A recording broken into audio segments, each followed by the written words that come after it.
పద్ధతి మానుకోండి. ఎవరే కానీ పార్టీకి లోపడి ఉండాలి, పార్టీకి కట్టుబడి పనిచేయాలి. మీ కష్టం సుఖం ఏదో ఉంటే అధిష్టానం ఉంటుంది, మీద పోయి చెప్పుకోవాలి. అంతేగాని ప్రతిదానికి ఏది రోడ్డు మీద పడి నేను ఏదో చెప్తే ఏదో ఎవరినో ఏదో అనుకుంటే ఇదైతే అనుకుంటే అది మంచి పద్ధతి కాదు. ఒక బాధ్యత గల ఉండి కూడా అలాంటి వ్యవహారాలలో మంచి చెడు ఆలోచించాలని మేము చెప్తున్నాం. పార్టీకి నష్టం జరగదా? ఎస్, బరాబర్ జరుగుతున్నది. ఫస్ట్ ప్రజలు ఏమనుకుంటారు, ఇన్ని కోట్లు ముఖ్యమంత్రి రేవంత్ రెడ్డి గారు తీసుకొచ్చి అక్కడ ప్రెస్ మీట్ పెట్టి 1000 కోట్లు తీసుకొచ్చి ఇస్తే ఇదా మనం చేసుకునేది? మేము అధిష్టానాన్ని కూడా రిక్వెస్ట్ చేస్తున్నాం, మేము ఎక్కువ మోయదలుచుకోలే ఈ పాపాలని, మీరు కూడా ఆలోచన చెయ్యాలి. అధిష్టానాన్ని రిక్వెస్ట్ చేస్తున్నాం మేము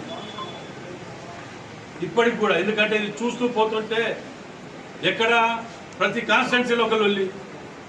ఎవరి కోసం ఇది? పొద్దుగా లేస్తే ఒక్కొక్కరు సన్న బియ్యం అని 500 బోనస్ అని, ఇటు పోతే ఇందిరమ్మ ఇండ్లు అని, ఎవరి కష్టాలలో వాళ్ళు పట్టుకొని కాన్స్టిట్యున్సీలలో గల్లీ గల్లీలా పొద్దుగా లేస్తే లేబర్ అట్ట మీద వెళ్ళినట్టు పోయి తిరుగుతున్నాం. పొదికి ఒక్కొక్క ఇటుక బిడ్డ పట్టుకుంటా వరంగల్ జిల్లాని కట్టుకుంటూ వస్తుంటే కూలగొట్టుకుంటూ పోతుంటే మనది మనం కూలగొట్టుకుంటే దానికి ఇవ్వలేదు చేస్తుందంటే ప్రతిపక్షాలకు జవాబు దొరకలేదు మనం చేసే పనులకు. అట్లాంటి తరుణంలో మనది మనం చేసుకుంటే ఎవరికి చెప్తారు? అది ఆలోచన అధిష్టానానికి కూడా మేము దీని మీద కొన్నిటి మీద మేము రిక్వెస్ట్ చేసుకుంటూ రిప్రజెంటేషన్ ఇవ్వదలుచుకున్నాం. హైకమాండ్ కూడా మీది కూడా దీని మీద అటో ఇటో తేల్చవలసిందే. ఎందుకంటే ఎక్కువసేపు కూడా ఇది లేదు, పార్టీ చూస్తూ నష్టపోతుంటే మాకు బాధేస్తున్నది దాంట్లో.